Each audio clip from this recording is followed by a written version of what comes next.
The Sandy Springs Perimeter Chamber of Commerce presents BizConnect.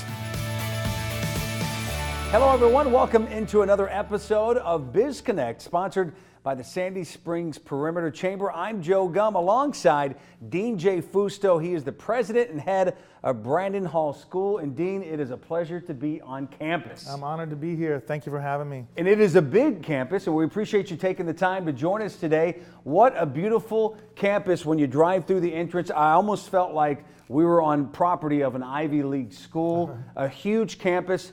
And a lot of great things going on here. We're going to talk about that and discuss that here momentarily. But let's talk about this beautiful campus. These kids get to go to school. So we sit on 27 acres. More important than the acreage, though, is what's actually here. And beyond the buildings, we are primarily, most of our property sits on either wildlife habitat or there's nature preserve land. And also, quite a few of our acres are riverfront. I live on campus, which is pretty rare, but not rare in a boarding school. And I wake up to it every day. It's gorgeous. Yeah, it's so different from being in the concrete jungle, you know? Absolutely. Where you walk outside and recess and buildings all around. So obviously this is a unique place.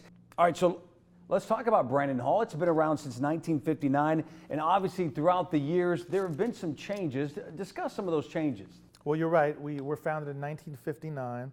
And I think the core piece that's never changed, we've never wavered from, is that we are a small school by design, by choice. So our average class size is 8 to 1. And that is absolutely important for us because we want every teacher, every member of the staff, every administrator to know our kids, know our families. That means knowing their strengths, knowing what challenges they may have, knowing what their goals in life are. Our motto is find your path, lead the way. And that really speaks to what the heart of this school is all about. Helping kids find their passion and then asking them to take one extra step and pursue it and be a leader in it. I love what you said about finding their passion and then going one step further. That's the golden ticket for parents and educators, isn't Absolutely. it? When young people, even in high school, maybe even middle school, find that passion of what they want to do the rest of their life, 60 to 70 years, and they find that. I mean, that's a goal as parents, correct? And educators? Absolutely. Everywhere you walk on this campus, you'll see those banners up. You'll see leadership, scholarship, service on some, and you'll see find your path, lead the way on others. And that really is a message that we want to get through to our kids. It doesn't, however, mean that we expect every single student here to know what their passion is at 11 or 12 years old.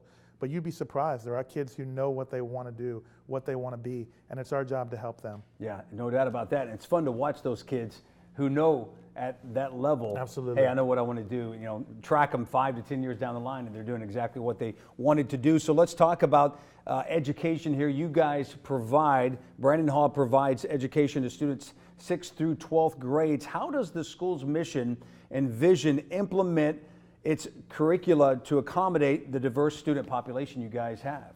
Well, let's start by having a discussion about the diverse population. So we have students here and teachers from over 22 countries. You then take that piece and add 10 states where our kids come from as well, including the Atlanta area.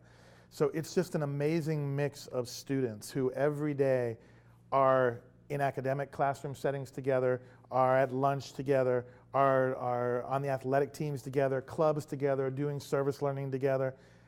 I can't think of a better setting for learning and preparing our kids for the world they're going to be going into post Brandon Hall. You can have that diversity in schools that are much larger, but I'm again speaking about a school right now that's under 200 students with that level of diversity, both domestically from the Atlanta area and globally.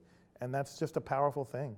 Okay, your global experience has inspired you to found also a K through 12 global edu-library titled Teach, Learn, Lead.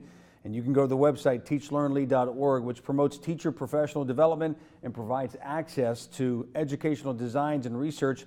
So with an internet audience of more than 30,000 worldwide, what may teachers gain from this website that will help them in their classroom?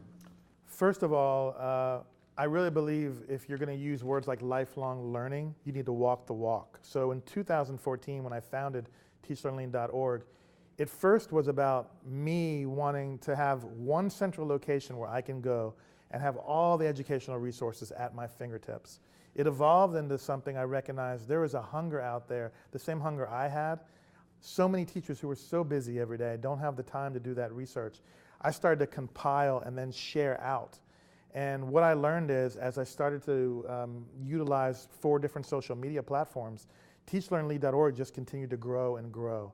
So that is an epicenter for teachers who want to get the latest research, educational briefs, even look at school designs and professional development opportunities. It has everything. That was its intent, its mission, and I haven't wavered from that. Okay, so in your opinion, 25 years from now, what does education look like to you? That's a tough and very challenging question, because we've seen just in the last 10 years how technology has completely transformed education in ways that are positive and ways that are negative, right? So it's hard to know what the next steps are. I can tell you what I hope never changes is that the dedication to personal connecting and connections with kids every day, letting them know that you care about things they care about, letting them know that you want to help mentor and coach and teach them so they can achieve their goals, their dreams, and their hopes. You know, I hope that part about education never changes, but where it's going, I don't have a great answer. I know that I believe what's best for kids is that whatever comes, they're always exposed to all kinds of, just as learning styles are important, they're exposed to all kinds of teaching styles. Technology-based, experiential-based, project-based learning, traditional modes of learning. All of those things are going to continue to be very important, I believe. And then whatever else new comes along. I think we always have to look at it partially skeptically, but partially figuring out what is the best things we could extract from any of the newest and latest, right, to make it meaningful for kids and what happens in the classroom. So 25 years from now, do you see, because you mentioned technology-based, but do you see a lot of the digital taking over and maybe less of the face-to-face and the one-on-one, and it's more digitally connected as far as connectivity is concerned? Do you see that? Because a lot of industry and a lot of industry is using connectivity through that, because what do? We love to go online. We love everything digital. Sure. I see it as always being a part of a larger picture for education. I'd never see that personal connection piece going away. I think that would be a mistake. All right. Dean J. Fusto, he's the president and he's the head of Brennan Hall School here in Sandy Springs. We appreciate your time. We know you're a busy man, so thank you, and thank you, your staff, for allowing us to come here and get this. Great information at a great school and a beautiful campus. And again, I'm honored that you had me here today, and you have an open invitation to explore the 27 acres whenever you like. It's beautiful here. We will take advantage of that. I'm Joe Gumm. We appreciate you watching this episode of BizConnect. We will see you on the next episode. Thanks for watching BizConnect, presented by the Sandy Springs Perimeter Chamber of Commerce.